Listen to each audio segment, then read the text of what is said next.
Welcome to the Vantage HR Influencers Podcast. This podcast is sponsored by Vantage Circle, the simple and AI-powered rewards and recognition platform for employee engagement. Authenticity. It means being true to yourself, even in a professional setting. It's about being genuine, transparent, and sincere in your actions and interactions. Let's delve into why authenticity matters so much in our work lives and how it can positively impact both individuals and organizations. Hello everyone, welcome to the Vantage Influencers Podcast. I'm your host Shushmita, and today I have with me Team Toterhi, the CHRO, talent consultant and coach at Plotline Leadership. Hi team, welcome to the show. Oh, thanks so much for having me. It's great to connect with you, team.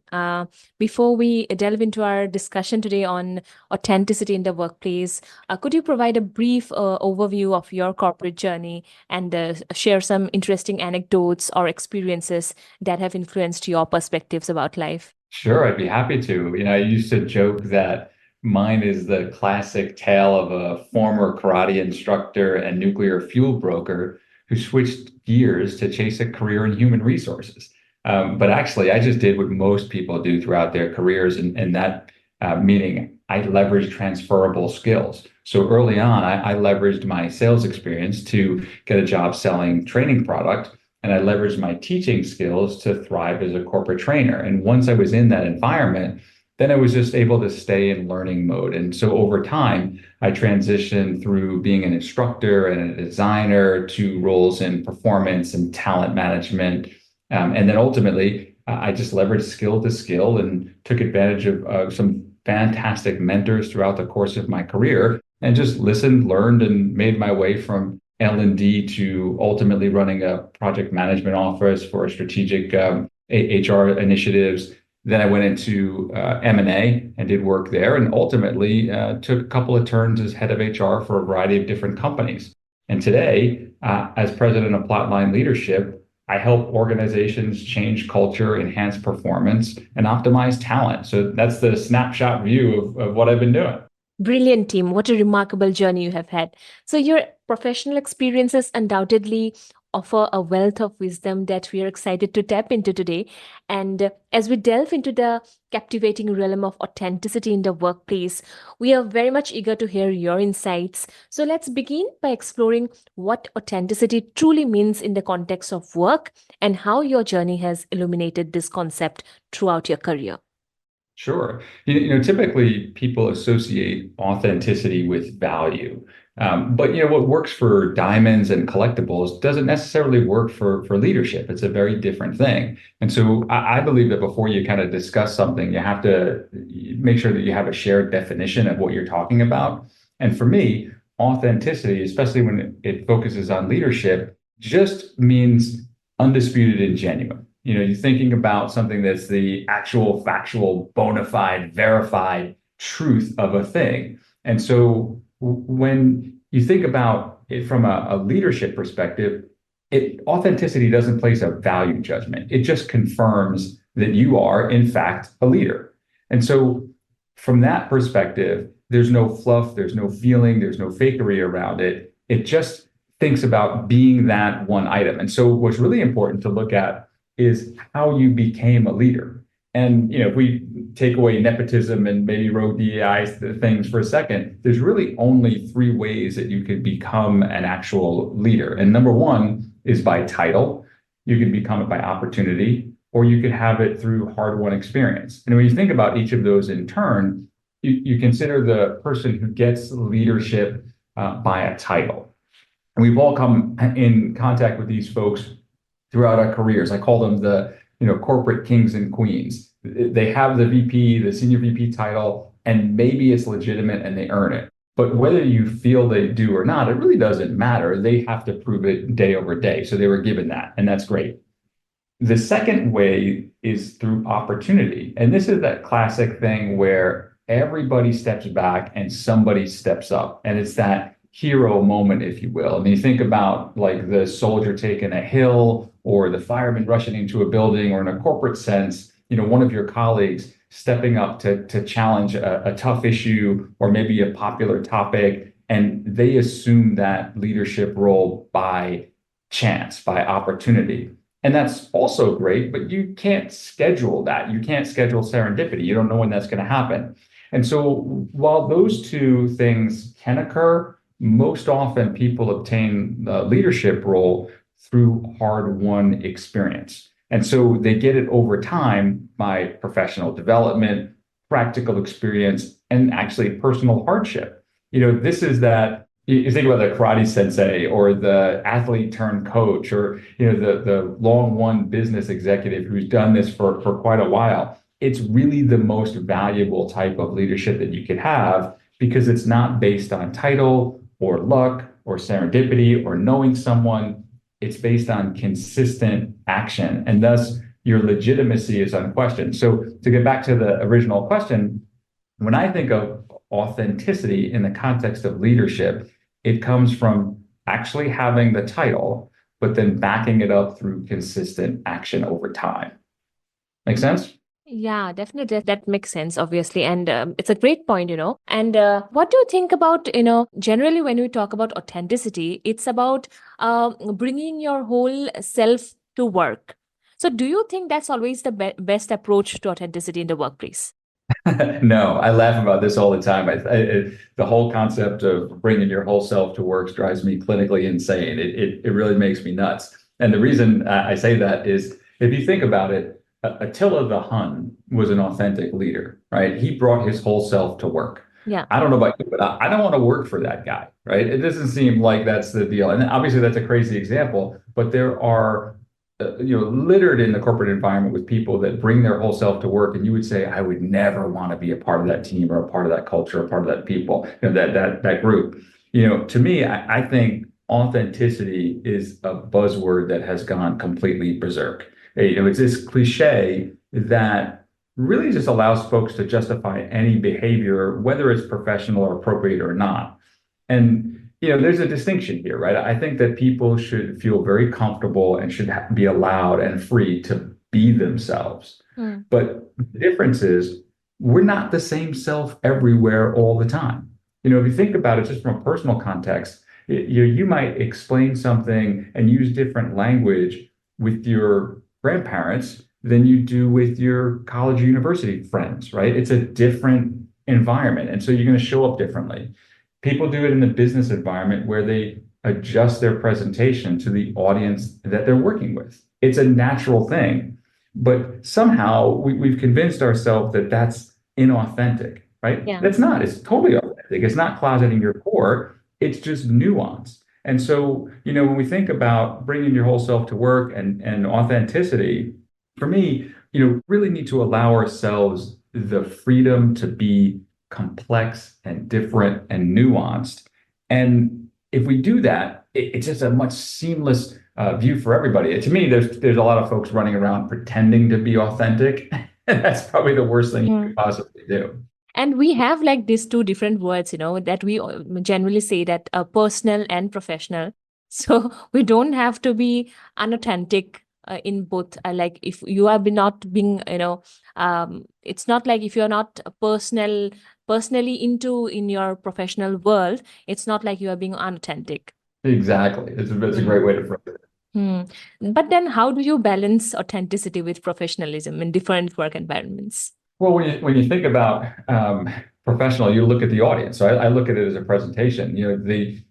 One of the things you have to remember is it's really not about you. It's about the folks that you work with and who you're serving and the company that you're there. So if you're going to go into an environment where you're bringing baggage, you're bringing things that is not of service to the people that you're around, you're going to lose. You want to be somebody who can really focus on the needs and the wants of other folks. And if you do that by serving others, people will be gravitating towards you. And that doesn't mean that you're being somebody else or you're faking it. You're just sharing what's most appropriate about you at that time. And that will basically attract folks to you, keep them, and it hits on retention, it hits on engagement, all of that, because at the end of the day, like I said, it's about others. It's not about you.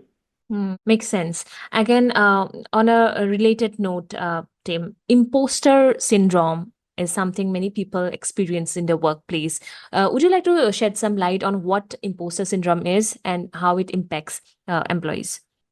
Yeah, I don't know if you've ever seen the movie the Princess Bride. It's like a classic movie, but one of the famous lines from that movie is, you keep using this word. I don't think it means what you think it means. And I think that's what happened with imposter syndrome, because it's another one of those buzzwords that's been floating around for quite a while. And I think there's just a big difference between having an imposter syndrome and being an imposter, right? Between learning on the job and pretending that you have it all figured out.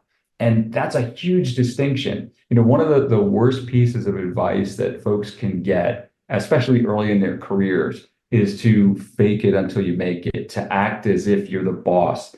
When you do that, the only person that you're faking is yourself. That's the only person that you're gonna fool. Somewhere along the line, I think we got this notion in our head that authentic leadership was about play acting, right? It's about kind of putting something out there that is supposed to be the Instagram thing of the world, right? Yeah. And we're led to believe that, we were all instantly worthy of leadership. And if we didn't feel that way, then that's what imposter syndrome is. And that's just completely ridiculous.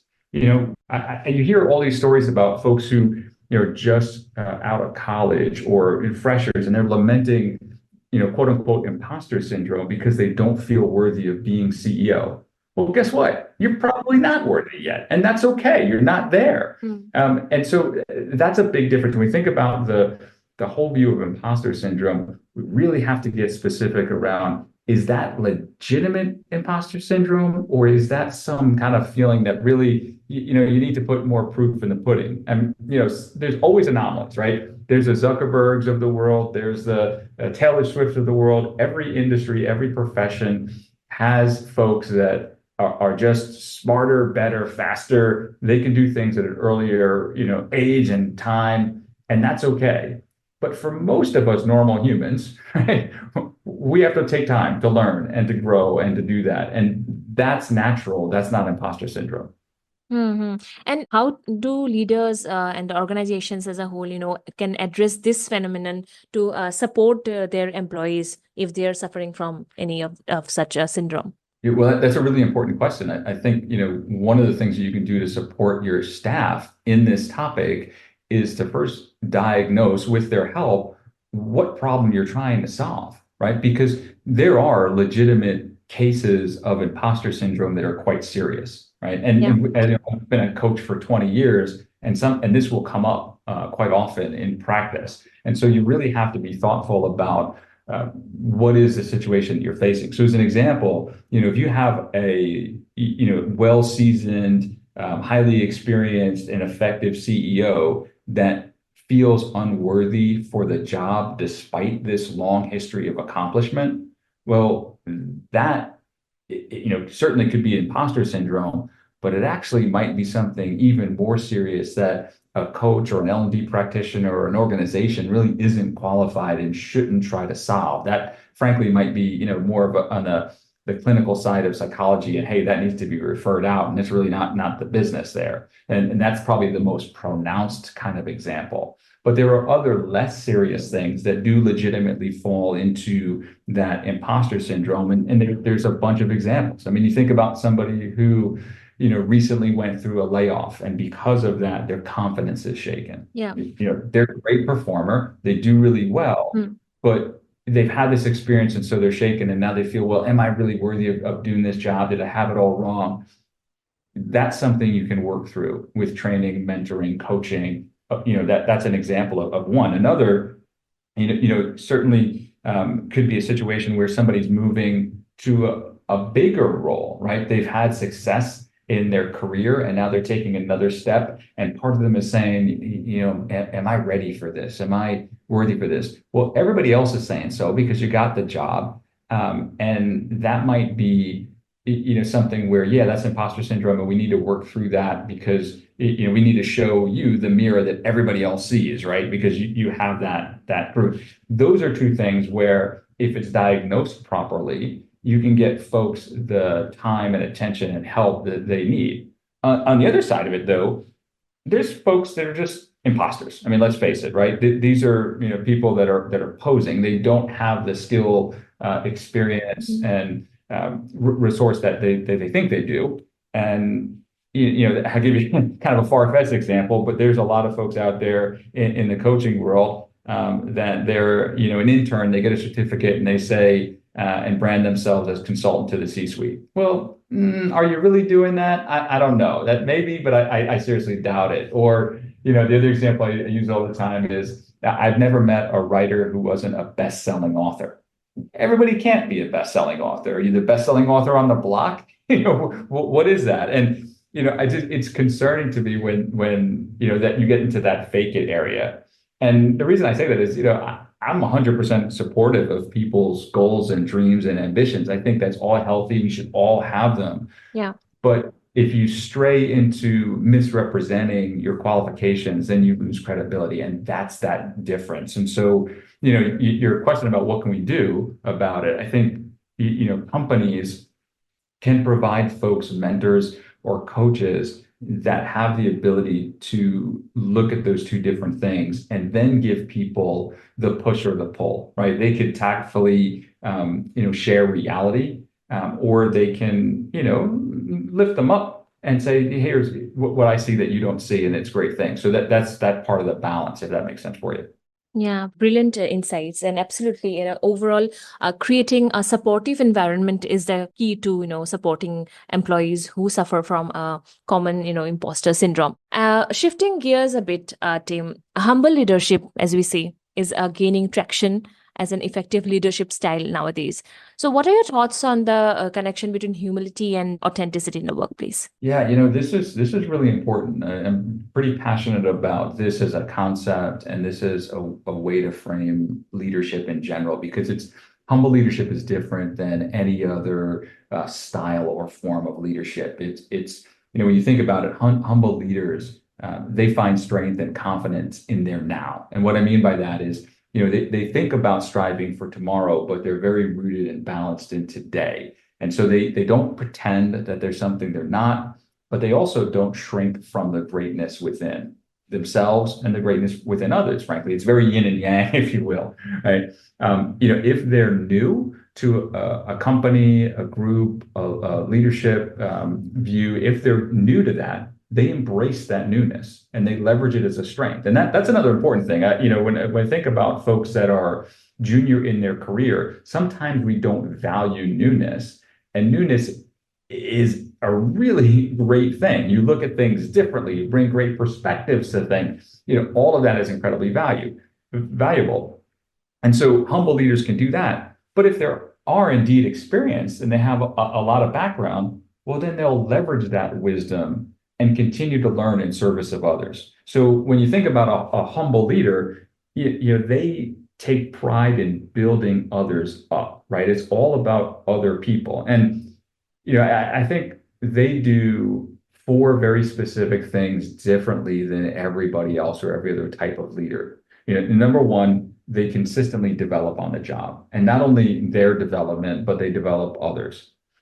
They also will transparently share their shortcomings. If there's something that they don't know yet, they let people know, because they're not perfect and they understand that. And so, that's where you get into that legitimate vulnerability aspect of things. And they're secure enough to say, hey, look, I'm not a finance expert, or I'm not a presentation expert, whatever it is. So they'll share that. The other thing that they do that's probably one of the most important things is they'll create workarounds for those limitations. There are always jokes, you can't teach a fish to climb a tree. Yeah, okay, that's great. But there's certain things that you can do to leverage. If I'm short and I need to reach the top shelf, I'll grab a ladder. That's my workaround. And they consistently look for that. And then finally, also hugely important, is that humble leaders will leverage their team's expertise to fill some of those gaps. Again, they're secure enough that it doesn't have to be my win. It can be your win. And so I'm going to help put the spotlight on you,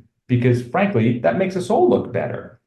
And so at the end of the day, I think humble leaders, they drive value, and they understand that while from an accountability point of view, everything is on them. It's not about them. That's kind of the difference. And, the benefits of that come across both in, hard benefits and softer benefits. From a hard benefit, metrics-based thing, you look at humble leaders and you take a look at their staffing metrics from a retention point of view. You look at their engagement point of view, how quick to hire, all of those go up. And the answer is simple, because if I'm going to work for you and you're going to make me better in December than I was in January, there are people lined up to work for those folks. It just becomes an easier thing.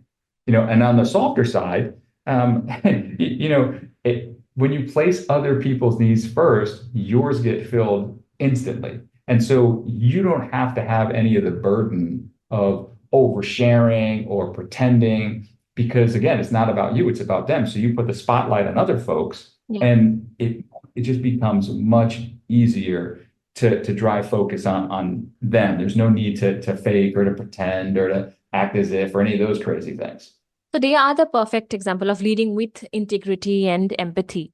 They serve as the powerful role models, that demonstrating that true strength lies in humility and authenticity. Yeah, absolutely. I mean, that's a great point. I mean, the authenticity about it is, you're of service. And so I think sometimes social media has tricked us into thinking we need to share everything. And you really don't. I mean, having a private life is good. It's healthy. It's normal. And so as a leader, if your focus is, on others, you're sharing part of yourself, but not the whole thing. And you're really putting the spotlight where it needs to be, on your team, on your coworkers, on doing that. And I was saying, everybody knows who's who in the zoo. So even if you're sharing, sometimes people are concerned about, well, if I share the spotlight or I share the credit, will people forget about me? Well, no, actually, it's the reverse. People will see you as a talent leader, a talent developer, somebody who attracts and retains and grows people.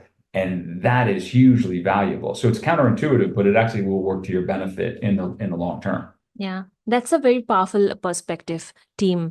And as we wrap up, would like to know, how do you, envision what do you envision as the future of authenticity in the workplace, and how do you see, the work dynamics and organizational cultures evolve with authenticity, growing as a part of working environments? Well, I'm sure you probably got by now that I'm a bit of a contrarian, right? If everybody runs left, I always look to the right. Part of that is just a natural tendency, but over time, I've gotten the view of, people talk about the wisdom of crowds. Well, sometimes they're not so smart, right? So I always like to look at the other side of things. And when it comes to, authenticity in the workplace and some of these softer issues, I actually see some of that fading away and morphing a little bit. And it's a good thing, because, anytime you look at something like authenticity, I watch the price tag, right? I think about, are there things for sale? Who's selling that message? And just being mindful of what it is. And it's funny, there's a lot of, coaches out there and service providers that are willing to teach you how to be yourself, your authentic self. And to me, that's crazy town. I mean, can you imagine that somebody else is going to teach you to be you, right? So I think that people will soon realize that learning about others, community, understanding, all of that is really important, right? But what's most important is producing results in the workplace. As the relationship evolves between manager and employee and coworkers, understanding what they like and what their hobbies, their passions, their goals, all of that will strengthen the relationship. But the bond of that relationship is based on the work, the primary, driver of why you're there in the first place. And so, I think that becomes really important. And, to break it down, if I'm hiring a bookkeeper, I want them to keep the books. All the other stuff is great, but, that is the foundation, and we can't lose sight of that. So I think that authenticity, being yourself, being comfortable in the culture and the work is important, but you really can't lose sight of the other stuff, because, that's primarily why you're there. Yeah. Thank you so much for sharing your insights on this crucial topic. team. Your expertise has been invaluable, and it's been a pleasure having you on the podcast today. Our audience has undoubtedly benefited from your perspectives, and we look forward to having you back to explore more such interesting topics. Until then, we'll be eagerly waiting for the next opportunity to learn from you. Thanks so much. It was a pleasure. Thanks for listening to the Vantage HR Influencers Podcast. Please do subscribe to Vantage HR Influencers Podcast on Apple Podcast, Spotify, and our YouTube channel for new episodes.